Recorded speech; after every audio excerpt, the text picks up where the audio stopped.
Hello everyone, welcome back to my channel Amnify. So guys, आज की class में हम लोग अपनी क्लास 7th की ज्योग्राफी का चैप्टर नंबर 2 ही कंटिन्यू करेंगे। हमने प्रीवियस क्लास में उसका टॉपिक करा था, that was the interior of the earth. वहां पे हमने क्या देखा था? कोर, मेंटल एंड क्रस्ट के बारे में।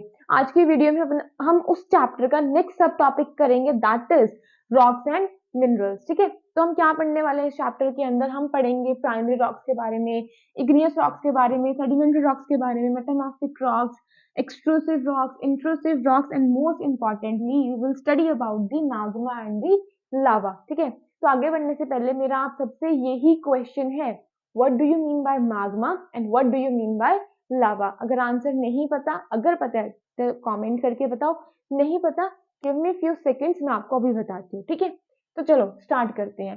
सबसे पहले रॉक क्या होती है? रॉक बहुत प्यारी सी डेफिनेशन दी गई है आपकी बुक में, that is any natural mass of mineral matter that makes up the earth crust is called a rock. देखो, मैंने आपको बताया था कि जो आपकी अर्थ की एक क्रस्ट होती है, क्या होता था? क्रस्ट थी, एक मेंटल थी एंड कोर थी। हम जिसकी बात कर रहे हैं क्रस्ट की।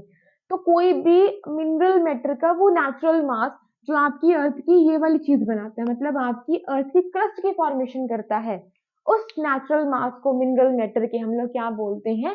रॉक बोलते हैं। क्या बोलते हैं? रॉक बोलते हैं। इतना ही बहुत है समझने के लिए। ठीक है, तो चलो हम अपना मैग्मा एंड लावा डिस्कशन के बारे में स्टार्ट करते हैं। देखो, हम वॉल्केनो के बारे में पढ़ रहे हैं ना, तो मैग्मा एंड लावा ना बहुत हॉट होता है, कुछ ना कुछ तो भाई मचाते हैं। तो same happened now, just a second. Okay, तो देखो, इशारा था ये कि हम सच में वॉल्केनो के बारे में पढ़ने वाले हैं। ओके, तो देखो, आपको बता दूं मैं कि मैग्मा एंड लावा दोनों का ही मतलब होता है मॉल्टन रॉक्स। क्या मतलब होता है? मॉल्टन रॉक्स। ऐसे ही रॉक जो मॉल्टन है। मॉल्टन का मतलब क्या होता है? हम रॉक को मॉल्टन क्यों बोल रहे हैं? क्योंकि हम इस रॉक को डिस्क्राइब कर रहे हैं, इसके लिक्विड स्टेट को हम डिस्क्राइब करने के लिए इसको मॉल्टन बोल रहे हैं। क्या मतलब? देखो, रॉक आपको लगा होगा सॉलिड, नहीं, बट अगर मैं सिर्फ रॉक बोलती तो हाँ समझ सकते थे कि सॉलिड रॉक की बात हो रही होगी, लेकिन मैं इस रॉक के साथ में एक शब्द लगा दिया, इंग्लिश का एक वर्ड लगा दिया, दैट इज मॉल्टन। तो मॉल्टन यहाँ पे क्या डिस्क्राइब कर रहा है? वो इसके लिक्विड स्टेट को डिस्क्राइब कर रहा है रॉक की। मतलब जो ये रॉक है, जो आपकी अर्थ है, इसके अंदर बहुत ज्यादा गर्मी होती है, बहुत हीट होती है। तो due to the intense heat, जो आपकी रॉक है, इस रॉक की कौन सी स्टेट आ गई है, कौन सी फॉर्म में कन्वर्ट हो गई है? ये लिक्विड स्टेट में आ गई है आपकी। ठीक है, तो इसीलिए मैंने इस रॉक को क्या बोला है? मॉल्टन रॉक। दोबारा समझाती हूँ, मैंने मॉल्टन क्यों बोला? क्योंकि जो ये वाली रॉक है ना, ये रॉक अब आपकी लिक्विड फॉर्म में आ चुकी है, लिक्विड स्टेट में आ चुकी है। क्यों? क्योंकि आपकी अर्थ के अंदर बहुत ज्यादा हीट है, इंटेंस हीट है। समझ में आया? फाइन। तो मैंने क्या बोला कि जो मैग्मा और लावा होते हैं, ये दोनों ही आपकी क्या होती हैं? मॉल्टन रॉक्स होती हैं। तो फर्क कैसे है अब इनमें? देखो, जब तक ये मॉल्टन रॉक्स आपकी अर्थ के क्रस्ट के बीनीथ रहेंगी, आपकी अर्थ सरफेस के नीचे रहेंगी, तब तक तो हम इनको बोलेंगे मैग्मा। क्या बोलेंगे? मैग्मा। लेकिन जब यही मॉल्टन रॉक्स, यही पिघली हुई मेल्टेड रॉक्स आपकी बाहर आ जाएंगी, वेंट्स या फिजर्स के थ्रू आपकी अर्थ की सरफेस पे आ जाएंगी, तब हम इनको क्या बोलेंगे? लावा। क्या बोलेंगे? लावा। ठीक है, तो this is lava.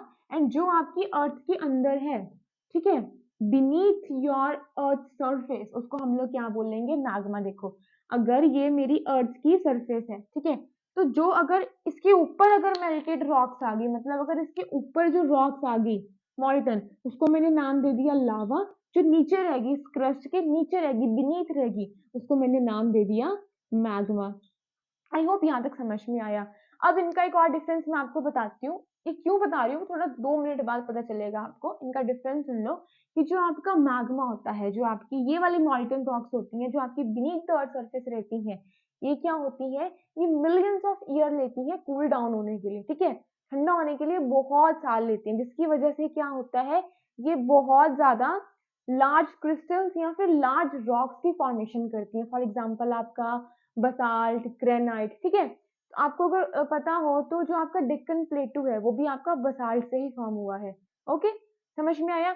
But on the other hand, जो आपका लावा होता है, जो आपका ये मॉल्टन रॉक्स जो आपकी अर्थ सरफेस पे आ गई, ये बहुत जल्दी ठंडी हो जाती है, बहुत जल्दी कूल डाउन हो जाती है। फॉर एग्जाम्पल आपकी प्यूमाइस, ठीक है, ये बहुत जल्दी जो है वो ठंडी हो जाती है। क्या होता है देखो, कुछ ही आवर्स में, कुछ ही डेज के अंदर जो ये पिघली हुई रॉक्स जो बाहर आएंगी, कूल डाउन हो जाएंगी, ठीक है, और वहां पे रॉक्स की फॉर्मेशन कर देती हैं। समझ में आया? अब देखो क्या होता है, ये था आपकी मॉल्टन रॉक्स, बाहर आई तो लावा बना। अब जब ये लावा बाहर आएगा, ठीक है, देखो यहाँ पे थोड़ा लिखती हूँ मैं, कौन से कलर से लिखूं, इससे लिख चलो। अब देखो जब ये लावा आपका बाहर आया, ठीक है, ये मॉल्टन रॉक्स जब आपकी बाहर आई, कूल डाउन होएंगी, जब ये ठंडी हो जाएंगी, कूल डाउन हो जाएंगी, तो ये सॉलिड में कन्वर्ट हो जाएंगे लिक्विड से, ठीक है। तो इन्हीं रॉक्स को क्या हुआ, जब ये मॉल्टन रॉक्स आपकी लावा इस वेंट के थ्रू बाहर आ गई, इसको हमने लावा बोला, जब ये आके कूल डाउन होकर सॉलिड हो जाएंगी, तब हम इनको क्या बोलेंगे, इग्नियस रॉक। और देखो पहले इनका मीनिंग भी समझ लो कि इग्नियस रॉक जो है ना, ये वर्ड कहाँ से आया है, लैटिन वर्ड से, इसका मतलब था फायर, ठीक है। ये आपके बाद में बताती हूँ, सुनो। तो ये बन गई आपकी इग्नियस रॉक। क्या हुआ कि ये मॉल्टन रॉक्स बाहर आई, बाहर आके कुछ ही आवर्स के अंदर आपकी कुछ ही डेज में, कुछ ही आवर्स में ठंडी होगी, सॉलिडिफाइड होगी, ठीक है, पत्थर बन गई वहां पे आके। तब इनको मैंने क्या नाम दे दिया, इग्नियस रॉक्स। और क्योंकि ये बहुत जल्दी ठंडी होगी, तो ये बहुत छोटी, इसके कंपैरिजन में जो मैग्मा जो लेट होता है ना, ठंडा होता है लेट, और बहुत बड़ी बड़ी क्रिस्टल रॉक से फॉर्मेशन करता है। बट जो आपका ये लावा है, ये बहुत छोटे क्रिस्टल्स का या रॉक्स का फॉर्मेशन करेगा। फॉर एग्जाम्पल जैसे मैंने आपको बताया प्यूमाइस और ऑब्साइडियन, ठीक है, ये कुछ रॉक्स की आप नाम याद रख लेना, ठीक है। तो जब ऐसी रॉक्स की बात होगी जो लावा से बनी है, लावा के ठंडा होने की वजह से जो बनी है, उन रॉक्स को हम लोग क्या बोलेंगे, इग्नियस रॉक्स बोलेंगे। क्या बोलेंगे, इग्नियस रॉक्स बोलेंगे। समझ में आया? अब थोड़ा ना मैं यहीं पे समझा देती हूँ, यहीं पे बनाते हैं, मिनट।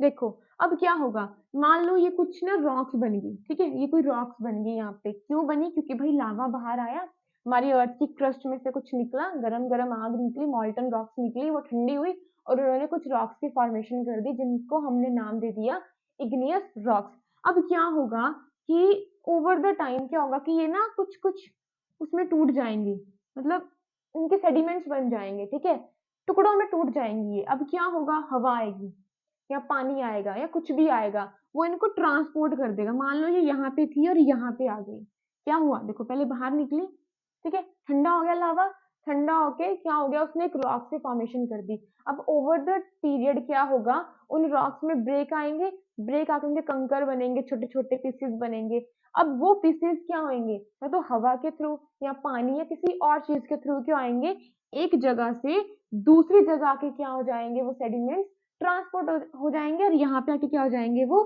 सेटल डाउन हो जाएंगे, ठीक है।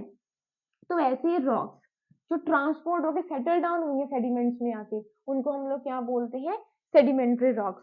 और देखो इनका मतलब अगर हम निकालें तो लैटिन वर्ड से ही निकला है, that is to settle down, ठीक है। तो हमने क्या पढ़ा, हमने पढ़ा कि मॉल्टन रॉक्स बाहर आई लावा की फॉर्म में, ठीक है। अब जब वो लावा ठंडा हो गया, उसने रॉक्स की फॉर्मेशन करी, उन रॉक्स को, वो पहली बार बनी है ना रॉक्स, इसलिए उनको प्राइमरी रॉक्स भी बोलेंगे, ठीक है। जो बाहर आया ना मॉल्टन रॉक्स आपकी लावा की फॉर्म में, जो वो रॉक्स ठंडी हुई वहां पे, ठंडी होके हार्ड बन गई वहां पे, सबसे पहली बार बनी है, तो उनको प्राइमरी रॉक्स भी बोलते हैं, और उन्हीं को हम लोग इग्नियस रॉक्स भी बोलते हैं। समझ में आ गया? बट कई बार क्या होता है, वही रॉक्स क्या कर जाती हैं, वो ट्रांसपोर्ट कर जाती हैं, यहाँ से यहाँ आ गई, हवा के थ्रू, पानी के थ्रू, किसी भी तरह से वो ट्रांसपोर्ट करके वहां पे सेटल डाउन हो जाती हैं। तो मैं ना यहाँ पे इसको मिटा ही देती हूँ, इसे मिटाना चाहिए नहीं मुझे, बट क्या करूँ।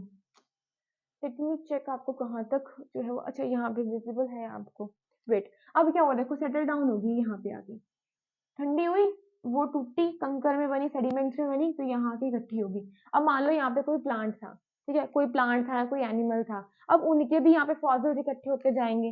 चलो मान लो ये प्लांट या कोई एनिमल था, उनके फॉसिल्स आ गए, फिर से ये ऊपर आके सेटल डाउन हो गई, ठीक है। तो इसीलिए सेडिमेंट्री रॉक्स के अंदर क्या पाए जाते हैं, आपके एनिमल्स या प्लांट के क्या पाए जाते हैं, यहाँ पे फॉसिल्स पाए जाते हैं। क्लियर? ठीक है। और ये क्या होगी, सेटल डाउन होगी, इन्होंने अपनी क्या कर दी, रॉक्स बना दी।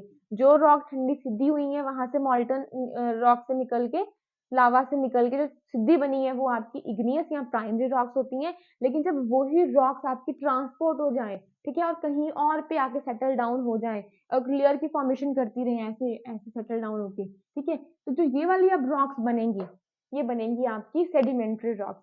यहाँ पे आप क्या एग्जांपल ले सकते हो, जैसे आपकी ग्रेन्स ऑफ सैंड से बनती है सैंडस्टोन, समझ में आया? तो आप यहाँ पे एग्जांपल ले सकते हो। अब देखो क्या होगा, ये रॉक्स वो हुई, आई, बनी, ठंडी हुई, ठीक है। अब क्या हुआ, फिर उनसे ट्रांसपोर्ट होके ये बनी। बट कई बार क्या होता है, जो यहाँ पे जो रॉक्स बनी थी, जो लावा बाहर निकल के ठंडा हुआ था, या फिर जो ट्रांसपोर्ट होने से सेडिमेंट्री रॉक्स बनी थी, कई बार ना बहुत ज्यादा हीट या प्रेशर की वजह से ये अपनी स्टेट भी चेंज कर देती है, ठीक है। समझ में आया? ये चेंज हो जाती हैं, फॉर्मेशन इनकी बदल जाती है, ठीक है। तब ये कहलाती हैं आपकी मेटामॉर्फिक रॉक्स, ठीक है। क्या क्या पढ़ा हमने? प्राइमरी रॉक्स कौन सी होती हैं? इग्नियस रॉक्स को प्राइमरी रॉक्स बोलते हैं। सेडिमेंट्री रॉक्स क्या होती हैं? जो आपकी सेटल डाउन हो जाती हैं ट्रांसपोर्ट होके, ठीक है, कहीं ना कहीं से आके पानी या हवा से ट्रांसपोर्ट होके कहीं पे सेटल डाउन हो जाती हैं और लेयर की फॉर्मेशन करती रहती हैं। ऐसी रॉक्स को हम लोग क्या बोलते हैं? क्या बोलते हैं? भी बताया, सेडिमेंट्री रॉक्स। फाइन। और उसके बाद में हमने क्या पढ़ा? मेटामॉर्फिक रॉक्स के बारे में, जो कि इंटेंस हीट या प्रेशर की वजह से अपनी जो है वो स्टेट को क्या कर देती हैं? चेंज कर देती हैं। आई होप आपको यहाँ तक समझ में आया। लेट मी चेक की वीडियो अभी चल रही है या अभी भी। Let me check. Okay, so it's working fine. तो हम क्या पढ़ रहे थे? मेटामॉर्फिक रॉक्स बता दिया मैंने, जो अपनी क्या कर लेती हैं, अपनी फॉर्म चेंज कर लेती हैं। और एक और चीज, जो मेटामॉर्फिक जो ये वर्ड है ना, ये आपका इग्नियस और सेडिमेंट्री की तरह लैटिन वर्ड से नहीं आया, ये आपका ग्रीक वर्ड से आया है, जिसका मतलब होता है चेंज ऑफ फॉर्म। फाइन, ठीक है। अब आप इसका एग्जाम्पल क्या ले सकते हो? जैसे आपकी जो क्ले होती है वो स्लेट में बदल जाती है, तो जो वो फॉर्मेशन हुई, जो वो चेंज हुई फॉर्म, ठीक है, वो जो चेंज होके जो रॉक बनी, उस रॉक को मैंने क्या बोल दिया? मेटामॉर्फिक रॉक बोल दिया। आई होप आपको समझ में आया, ठीक है। और एग्जांपल आप क्या ले सकते हैं? जैसे आपका लाइमस्टोन जब वो कन्वर्ट हो जाता है, किसमें कन्वर्ट होता है? मार्बल में, तो वो भी किसका एग्जांपल हो गया? आपका मेटामॉर्फिक रॉक का एग्जांपल आपका हो गया। Fine, okay. अब रहेगी हमारी intrusive rocks and intrusive, extrusive and intrusive rocks. देखो, अब क्या होता है ना, कई बार जो ये लावा है बाहर आके ठंडा होता है, तो जब ये बाहर आके ठंडा होकर जब ये रॉक्स की फॉर्मेशन करेगा, तब हम इसको क्या बोलेंगे? तब हम इसको बोलेंगे एक्सट्रूसिव रॉक्स, ठीक है। और एक्सट्रूसिव रॉक्स का क्या होगा बताओ? ये बड़ी होएंगी इंट्रूसिव रॉक से या फिर छोटी होएंगी? देखो, मैंने क्या बताया था कि जो बाहर आ जाए, जो मॉल्टन रॉक्स आपकी बाहर आ जाए, वो लावा होता है। और लावा का क्या फीचर होता है? ये बहुत जल्दी जो है वो ठंडा हो जाता है, कूल डाउन हो जाता है, जिसकी वजह से ये बहुत छोटी क्रिस्टल्स या फिर आपकी रॉक्स की फॉर्मेशन करता है, ठीक है। और क्योंकि ये बाहर आ गया, तो ऐसी रॉक्स को बोल रहे हैं एक्सट्रूसिव रॉक्स। इनका एग्जाम्पल भी क्या होगा? ग्रेनाइट वगैरह, ठीक है। बट जो अगर ये अंदर ही ठंडा हो जाए, मतलब बाहर ना निकल पाए, ये मॉल्टन जो रॉक्स है वो अंदर ही आपकी ठंडी हो जाए, और क्योंकि ये मैग्मा है, इसको हम मैग्मा बोलते हैं, और ये बहुत लेट ठंडा होता है, इसीलिए ये बहुत बड़े बड़े क्रिस्टल एंड रॉक्स की फॉर्मेशन करता है। तो इसको क्या बोलेंगे? Intrusive rocks. क्या बोलेंगे? Intrusive rocks. For example basalt. Clear हो गया? ठीक है। और इस चैप्टर में कुछ भी नहीं है, आगे इनका रॉक्स का लाइफ साइकिल दिया हुआ है, वो हम लोग पढ़ेंगे। आई होप आपको यहाँ तक समझ में आया, कुछ रहा नहीं है। फाइन, मैंने सब बता दिया। इतना सा टॉपिक था। ये मैग्मा एंड लावा मैंने क्यों समझाया कि जो मैग्मा होता है ना, ये बनाता है इंट्रूसिव रॉक्स, और जो लावा होता है ये बनाता है एक्सट्रूसिव रॉक्स। इतना सा कॉन्सेप्ट समझाने के लिए मैंने आपको ये थोड़ा डायग्राम सा बना दिया, ताकि आपको एक क्लियर हो जाए माइंड में। ओके, आई होप आपको समझ में आया होगा। मिलेंगे अपनी नेक्स्ट वीडियो के साथ में, और हम अपने मैथ की जो सीरीज है उसको भी स्टार्ट करेंगे। So thanks for watching, stay tuned with me.